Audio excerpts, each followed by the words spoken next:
నమస్కారం. మా Gulf news కి స్వాగతం. ప్రతిరోజు 6 దేశాల తాజా వార్తలు మీకు అందించబడుతున్నాయి.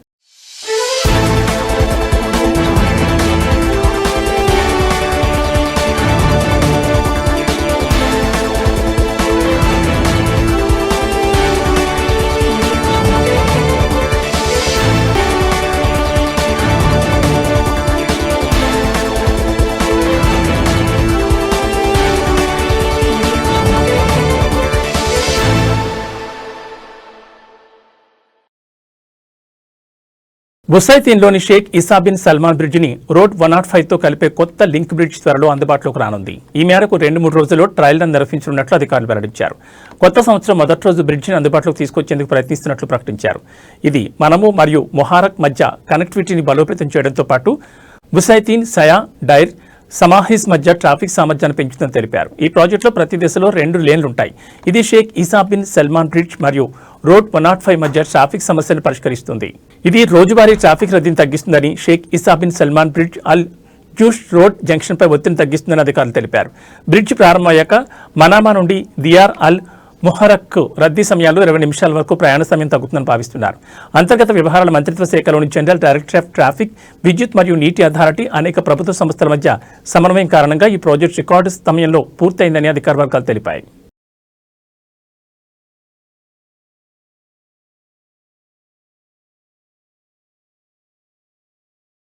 ప్రజారోగ్య పర్యవేక్షణను సౌదీ ఆరోగ్య మంత్రిత్వ శాఖ బలోపేతం చేస్తోంది. ఇందులో భాగంగా దేశవ్యాప్తంగా ప్రవాస కార్మికుల వైద్య స్క్రీనింగ్ కేంద్రాలు మరియు ఆహార రంగ కార్మిక క్లినిక్లలో తనిఖీలను ప్రారంభించింది.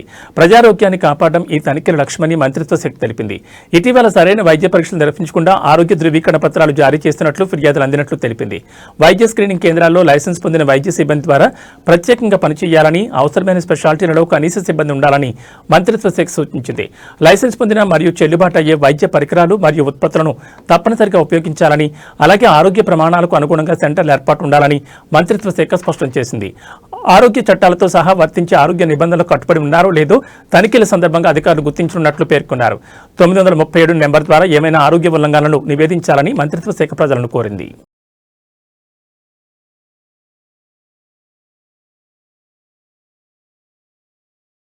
కత్తితో దాడికి పాల్పడ్డ 6 ఆసియన్లకు రస్ అల్ ఖైమా మొదటి మిస్డిమీనర్ క్రిమినల్ కోర్టు 3 నెలల జైలు శిక్ష విధించింది.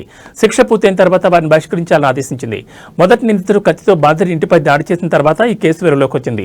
బాధితుడిని 3 సార్లు కొట్టాడని, దీనివల్ల తీవ్ర గాయాలు ఏర్పడినట్లు ప్రాసిక్యూటర్లు తెలిపారు. అయితే ప్రధాన నిందితుడికి బాధితుడికి హాని కలిగించే ఉద్దేశం లేదని కోర్టు గుర్తించినప్పటికీ దాడి తీవ్రత నేపథ్యంలో శిక్షకు అర్హమైందని తీర్పు చెప్పింది. 2 నుంచి 9 మంది నిందితులు దాడికి సహాయం చేశారని ఆరోపించారు.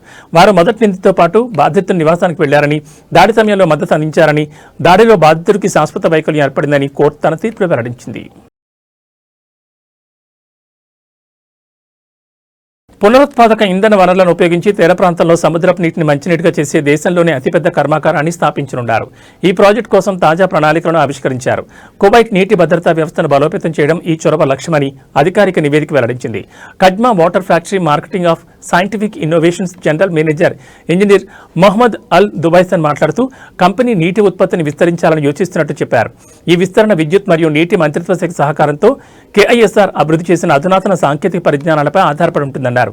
కడ్మా వాటర్ ఫ్యాక్టరీ తీర ప్రాంతంలోని సముద్రపు నీటిని డిసాలినేషన్ చేయడానికి రివర్స్ ఆస్మాసిస్ టెక్నాలజీని ఉపయోగిస్తుందని, సముద్రం నుండి నేరుగా మెటల్ బాటిళ్లలో బాటిల్ చేయబడుతుందని పేర్కొన్నారు.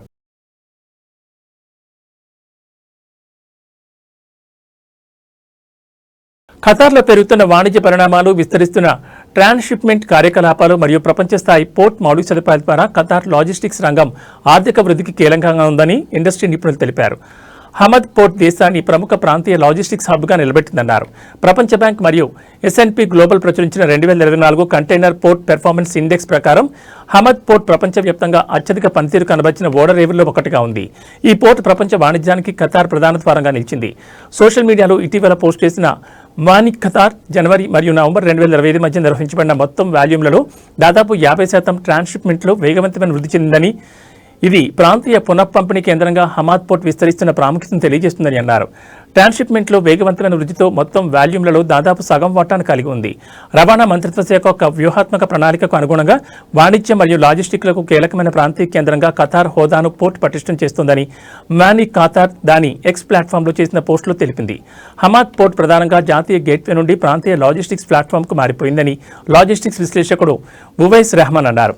ఈ అంశాలు షిప్పింగ్ లైన్లు, టర్న్ రౌండ్ సమయాలను ఆప్టిమైజ్ చేయడానికి మరియు నిర్వహణ ఖర్చులను తగ్గించడానికి సహాయపడ్డాయని తెలిపారు. దోహాను ప్రాంతీయ మరియు అంతర్జాతీయ క్వారియర్లకు ఆకర్షణీయమైన కేంద్రంగా మార్చాయని అన్నారు.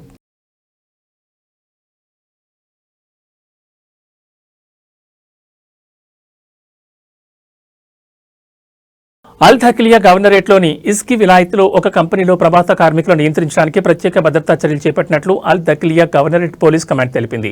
మస్కట్ గవర్నరేట్ పోలీస్ కమాండ్ మరియు ఇతర పోలీస్ విభాగాల సహకారంతో భద్రతా చర్యలు తీసుకున్నట్లు పేర్కొంది. గ్రూపులని కొందరు కొన్ని నివాస సౌకర్యాలు మరియు అనేక వాహనాలు లక్ష్యంగా చేసుకుని విధ్వంసక చర్యలకు పాల్పడడంతో పాటు ఒక కార్మికుల బృందాన్ని వారి కార్యాలయంలోకి వెళ్లకుండా అడ్డుకుందని ఆరోపించారు. పరిస్థితిని అదుపులో తీసుకురావడం కోసం భద్రతా దళాలు ప్రత్యేక చర్యలు తీసుకున్నాయని వెల్లడించారు. విధ్వంసక చర్యలకు పాల్పడిన వ్యక్తులపై చట్టపరమైన చర్యలు చేపట్టినట్లు తెలిపారు.